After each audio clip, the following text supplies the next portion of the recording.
在2023年举行的杭州亚运会上，由华天、包英凤、孙华东、梁瑞基组成的中国队，在全场欢呼声中斩获马术3项赛团体金牌，华天更夺得马术3项赛个人赛金牌。骑乘万里，行则必至。这是自1982年新德里亚运会正式设置马术项目以来，中国队首次获得亚运马术项目金牌。2023 season that has just ended, you helped China to our first ever Asian Games equestrian gold. How did you feel when you took home the gold for our country? It was, I have to say, it was a very special moment. It was, the amazing thing was it was individual gold, but it was also team gold, which I think for the sport in China is a true milestone. I was hugely relieved. This is only the second time that I've competed in mainland China. The first time, of course, was the Beijing 2008 Olympic Games, where the equestrian was held in Hong Kong, China. So Hangzhou this year was, or last year was only my second ever time.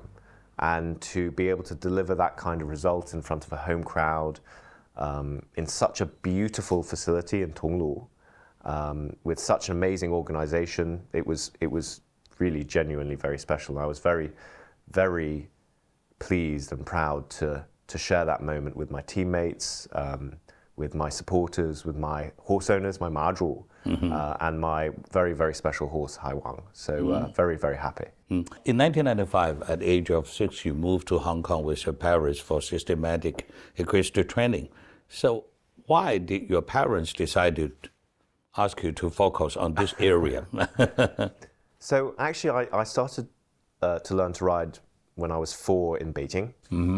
And I don't know whether I went to Hong Kong to actually learn to ride. I think I went to Hong Kong because I think that was convenient for what was convenient for my parents at the time. My mum and my mother's family have always been tremendously horsey themselves. My mother learned to ride when she was younger.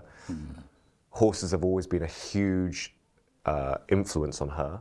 And I think wherever she's been in the world, wherever she's worked in the world, the first thing she's done when she's got off the plane is go to find a good stables to be able to go and have a horse and be able to ride herself.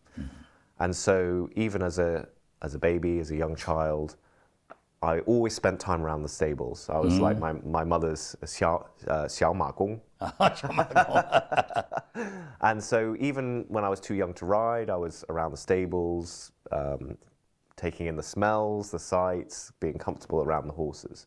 So when we moved to Hong Kong, there was again an opportunity to ride there, and I was part of the pony club there, and it was a really formative part of my riding. But I would say it was more of a natural progression rather than a strategic choice.